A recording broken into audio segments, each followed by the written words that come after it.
Halo teman-teman semuanya, ketemu lagi dengan Roy di sini. Apa kabar kalian semuanya teman-teman? Semoga dalam kondisi yang sehat. Dan di minggu ini ya, saya nggak membahas saham secara utuh dulu karena banyak saham yang sudah kita bahas di edisi sebelum-sebelumnya dan perlu kita update ya hasil kinerjanya di kuartal 3 seperti apa. Mungkin ada teman-teman yang sudah punya juga penasaran dengan kinerjanya dan bagaimana langkah selanjutnya gitu. Itu akan coba kita bahas di video ini secara singkat.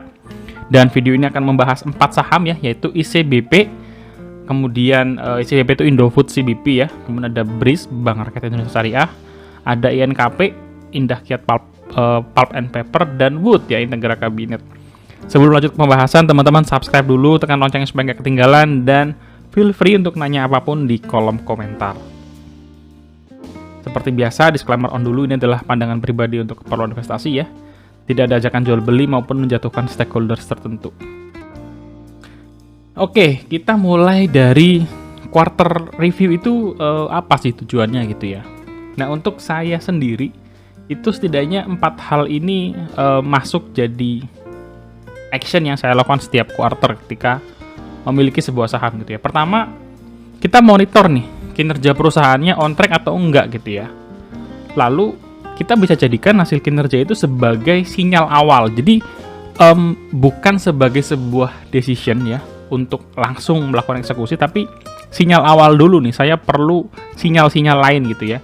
Untuk apa? Untuk sinyal buy, sell, untuk tetap maintain buy atau hold gitu ya. Jadi itu sebagai sinyal awal apa yang kita lakukan melihat hasil kinerja tiap kuartalnya.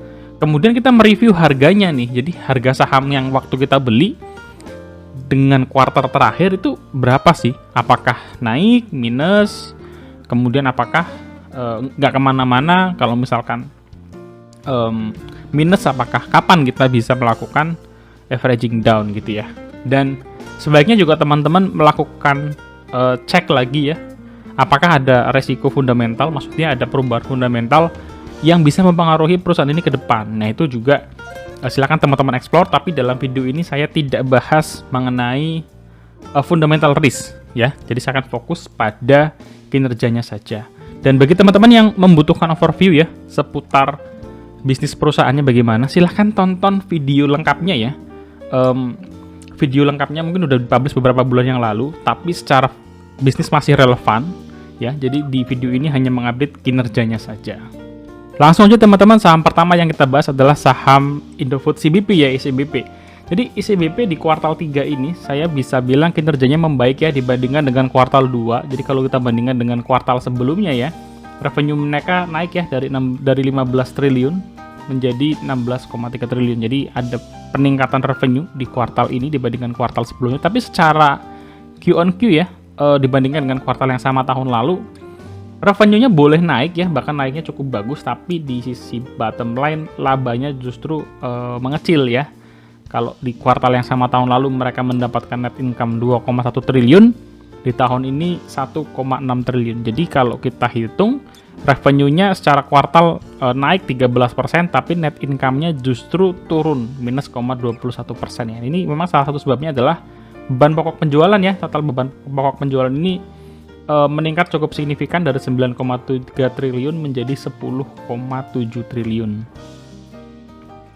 Nah, di harga sekarang ICBP ya, mereka itu sekarang diperdagangkan di harga 10.000 teman-teman ya, 10.000, dan dengan kondisi harga seperti ini, pernya mereka sudah di angka 26 kali dengan PBV 3,4 kali ya. Tapi kalau kita lihat ternyata harga ini itu masih di bawah ya, masih di bawah dari harga fair value-nya dia, yaitu di 11.000. Dan sayangnya harga sekarang menurut saya sudah sangat dekat dengan harga fair value-nya ICBP ya. Dengan targetnya pun sudah dekat, hanya beda 20%-an lagi ya. Performa ICBP sendiri juga masih cukup bagus, mereka menghasilkan ROE 13% dan ROA-nya 4% ya. Jadi secara ROE masih cukup bagus gitu ya. Nah, kita memang melakukan review ICBP saat itu karena sentimen gandum yang kencang banget ya. Jadi 7 bulan yang lalu kita mereview ICBP saat itu di harga 7.500-an gitu ya. Dan kalau kita lihat ya catatan saya terkait laporan keuangannya ICBP, nggak terlalu banyak. Saya cuma menyoroti bagaimana kasnya ICBP yang berkurang cukup signifikan ya. Di akhir tahun lalu mereka punya uang kas 20 triliun, di 9 bulan atau per September kasnya mereka 12,8 triliun. Jadi ada penurunan kas ya. Ada penurunan kas senilai 7,5 triliun yang datangnya memang dari pembayaran liabilitas ya. Yang mereka bayarkan di kuartal 2 ada 9,8 triliun. Jadi cukup besar memang liabilitasnya mereka yang harus dibayarkan di tahun ini. Dan adanya pembagian dividen ya. Mereka ada pembagian dividen di tahun ini juga. Kalau nggak salah pembagian dividennya itu 2 triliun sekian lah ya. Dari kas yang diambil. Jadi memang penurunan kas ini efeknya bisa menurunkan rasio dividen di tahun depan gitu ya. Apalagi tahun ini kinerja ICBP nggak terlalu bagus, meskipun bisa dikatakan masih cukup strong gitu ya.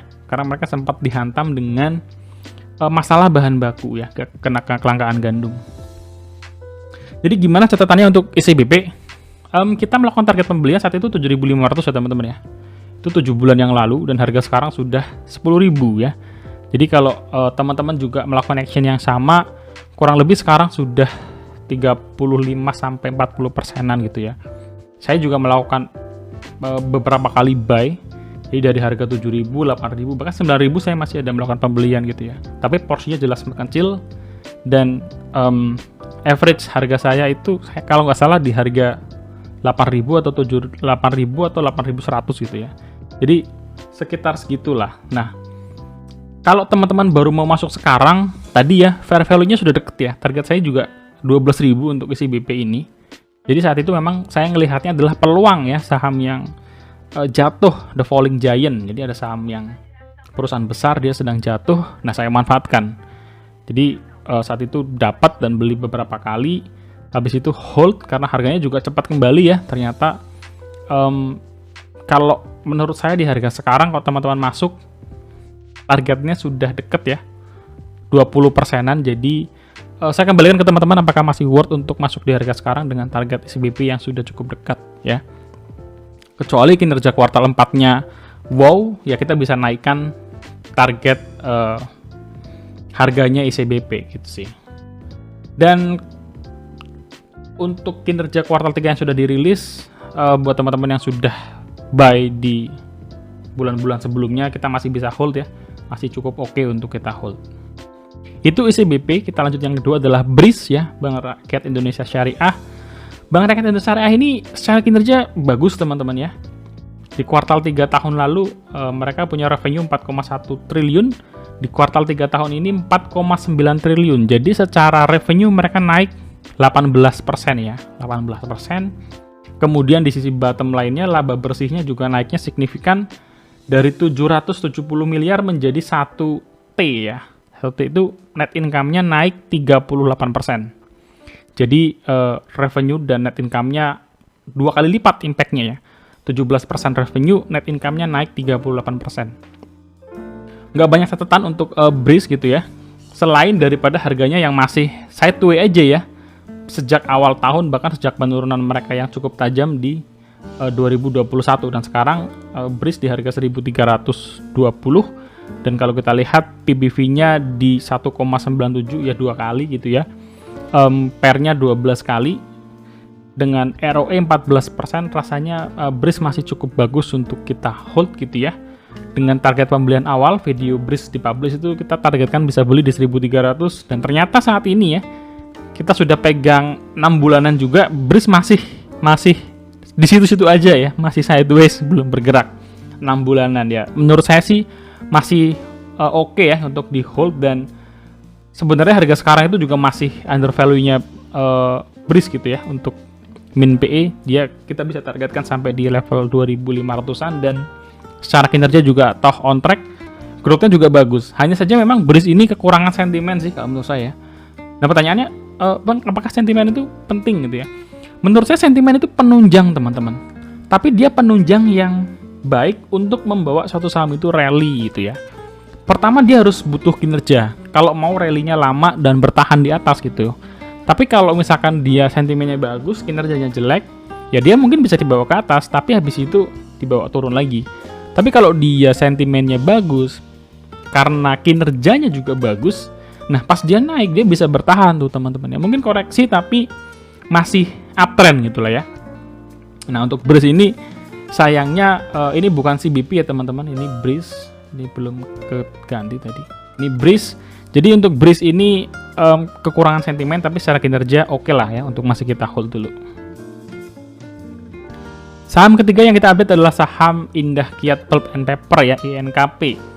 Jadi INKP juga secara Q-on-Q cukup bagus ya, memuaskan.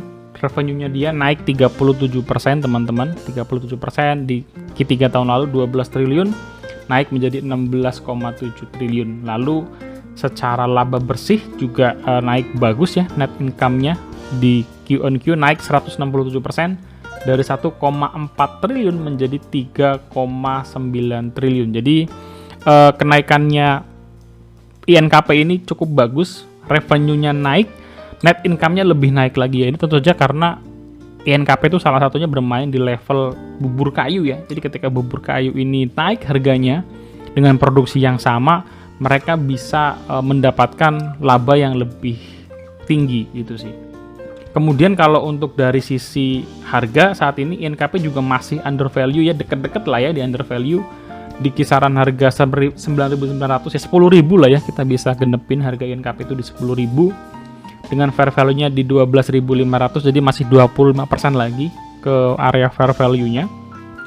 PR-nya 4 kali, PBV-nya 0,66 kali. Jadi teman-teman yang masih belum punya barang gitu ya, mau entry, tunggu koreksi dulu lah ya, tunggu koreksi. Tapi harga sekarang masih ada MOS ya, margin of safety sampai 25%-an lagi ke fair value. Saya kembalikan lagi ke teman-teman, kalau belum punya barang apakah cukup gitu ya untuk masuk di INKP. Saat ini ROE-nya di 14,3%, ROA-nya juga 8%, cukup bagus untuk INKP. Sedikit catatan saya, mereka ini perusahaan yang apa ya, saya suka gitu karena marketnya lokal dan ekspor ya. Jadi ekspornya mereka sekitar 60% dari pendapatan, 1,6 triliun, lokalnya 1,3 triliun. Artinya dia punya kantong tuh dua-duanya bagus gitu, kuat ya. Kalau kita lihat baik lokal maupun ekspor, dua-duanya naik teman-teman ya secara revenue, sehingga bisa dikatakan mereka ini kalau misalkan di luar negerinya bermasalah, katakanlah resesi dan lain-lain, di lokalnya mereka masih cukup solid. Kemudian untuk INKP sendiri, kita bahas 6 bulan yang lalu ya, target pembelian awalnya 7.500, harga sekarang 10.000 teman-teman. Jadi sudah naik cukup banyak sih, tapi memang masih berada di bawah fair value min PI 5 tahunan ya, di 12.500. Secara kinerja on track, segmen lokal dan segmen ekspor sama kuatnya teman-teman. Jadi ini faktor tambahan yang membuat kita bisa lebih confidence lagi untuk hold saham INKP ya. Targetnya 12.500, kalau kuartal 4 nya tambah bagus ya kita bisa naikin ke level yang lebih tinggi lagi ya, di 14.000-an sampai 15.000. Saham terakhir yang akan kita update adalah saham Wood ya. Saham Wood ini baru sebulanan terakhir kita bahas, saat itu kinerja kuartal 3-nya belum keluar ya, belum keluar, jadi masih membahas dengan kuartal 2. Apa yang terjadi? Kinerja Wood di kuartal 3 ini jauh di bawah ekspektasi ya, bahkan cukup mengejutkan saya, karena mereka secara pendapatan turun jauh teman-teman, turun 45% ya. Ini sesuatu yang harus dijelaskan oleh manajemen sih. Kalau menurut saya batas penurunan itu di 30%. Jadi ketika dia turun sampai lebih dari 30%, bahkan di setengahnya ya, hampir setengahnya, jelas ada sesuatu yang harus dijelaskan oleh manajemen gitu ya. Net income-nya juga jauh lebih terdampak ya. Mereka 134 miliar di tahun lalu ya, Q3 tahun lalu, sekarang menjadi 1 miliar gitu ya di tahun 2022. Jelas ini sebuah penurunan yang sangat-sangat dalam gitu ya untuk Wood. Nah memang penurunan ini kalau kita lihat banyak faktor ya. Yang pertama adalah kurir dan ekspor ya. Jadi beban penjualan dari ekspornya ini naik 50% teman-teman ya. Dari 300 miliar ya menjadi 468 miliar. Nah ini salah satu yang menguntungkan bagi emiten-emiten logistik ya, ekspor yang melayani ekspor. Sudah kelihatan di sini bebannya si Wood naik 50% untuk kurir dan ekspornya dia. Ditambah lagi adalah beban lain-lain ya. Beban lain-lain ini di kuartal yang sama tahun lalu hanya 2 miliar, tapi di tahun ini menjadi 120 miliar, teman-teman. Jadi beban lain-lain ini adalah beban yang ya perintilan lah ya, perintilan, jumlahnya masing-masing di bawah 2 miliar, tapi nyampe 120 miliar loh ya. Berarti asumsinya ada 60 ya, ada 60 pos lain-lain masing-masing 2 miliar. Jadi totalnya 102 miliar, 120 miliar. Jadi ini beban yang cukup banyak, dan karena kita nggak punya detailnya, kita jadi nggak bisa berasumsi. Saya sudah coba cek ya ke websitenya Wood, ke bagian investor relation, dan saya tidak menemukan ya, belum menemukan lah tapi tepatnya belum menemukan presentasi manajemen untuk laporan kuartal 3. Jadi saya baru menemukannya yang di kuartal 2. Nah, kita tunggu dulu teman-teman. Kita tunggu penjelasan dari manajemen. Kira-kira apa yang menyebabkan. Kalau masalah kurir dan ekspor ya itu kita tahu semua ya. Itu permasalahan umum, bertanya juga sudah di mana-mana. Itu sudah bisa kita ekspektasikan gitu ya. Tapi mengenai pos lain-lain ini yang harus kita tanyakan lebih jelas. Apa saja isinya dan kenapa. Dan apakah ini akan berulang di kuartal 4 atau tidak. Karena kalau ini berulang lagi, wah bisa bahaya teman-teman. Karena seandainya pos lain-lain ini tidak ada atau sama, itu ada selisih 118 miliar, sehingga penurunannya tidak sedrastis yang sekarang gitu ya, andaikan tidak ada pos lain-lain. Di harga sekarang Wood sudah masuk di area under value sebetulnya, tapi karena kinerjanya seperti ini ya, turun di bawah ekspektasi, ROE-nya sebenarnya masih bagus, 12,5%, dan PBV-nya dia juga 0,63 kali ya, artinya murah dibandingkan dengan PBV rata-ratanya 3 tahun di 1,2 kali. Tapi dengan harganya dia yang seperti itu gitu ya, awalnya kita target pembeliannya di 380 teman-teman ya. Saat ini harganya 380. Ini baru 1 bulan, jadi Wood baru kita bahas tuh 1 bulan yang lalu ya, bukan 6 bulan ini, 1 bulan. Dan karena kinerjanya di bawah ekspektasi, masih banyak pertanyaan-pertanyaan yang mengambang, kita belum tahu jawabannya, mesti nunggu dari pembahasan manajemen ya, pembahasan manajemen. Jadi saya mendowngrade range buy-nya di 300, di kurang dari 350 ya. Ini di harga sekarang berarti mesti diskon lebih dari 10%-an lagi untuk bisa di harga kurang dari 350. Syukur-syukur sih, bukan syukur-syukur ya, artinya makin murah. Kita coba lihat lagi peluang-peluangnya ya, tapi kita turunin dulu dari 380, kita turunin range pembeliannya di kurang dari 350. Apa yang terjadi dengan Wood? Selain sentimen negatif ya terkait resesi di US dan Europe yang merupakan lokasi ekspor Wood, ya kuartal 3-nya sudah menunjukkan hal seperti itu ya. Pendapatannya turun cukup signifikan, dan ada beban-beban yang kita tidak tahu detailnya. Jadi buat teman-teman yang sudah punya, hold dulu saja sampai ada kejelasan. Buat teman-teman yang belum punya, tunggu dulu momennya ya, ada penjelasan dari manajemen. Boleh juga kalian tunggu sekalian dengan rilis kuartal 4-nya nanti ya, atau full year tahun 2022. Jadi pas kalian masuk sudah ada data-data pendukung gitu ya, untuk memperkuat alasan buy-nya teman-teman semuanya. Itu aja teman-teman video saya kali ini ya. Semoga bermanfaat, dan karena cukup banyak saham-saham yang sudah pernah kita bahas sebelumnya, saya akan buat video ini dalam beberapa part ya, untuk membahas saham-saham yang lain juga. Jadi kalau bisa semua saham yang pernah kita bahas di video-video sebelumnya akan kita buat review quarternya ya. Jadi teman-teman bisa lihat statusnya on track atau enggak, dan bagaimana strateginya hold atau buy atau sell, dan ada catatan apa sih yang menarik di kuartal tersebut. Itu aja teman-teman, sampai ketemu di video selanjutnya. Jangan lupa subscribe, tekan loncengnya supaya nggak ketinggalan. Feel free untuk tanya apapun di kolom komentar. Mungkin ada sesuatu yang belum jelas, boleh ditanyakan di kolom komentar, dan share ke teman-teman kalian supaya banyak teman-teman kalian yang juga terbantu ya dalam berinvestasi di pasar modal. So, sampai ketemu di next videos. God bless you guys. Sehat-sehat semuanya. Bye-bye.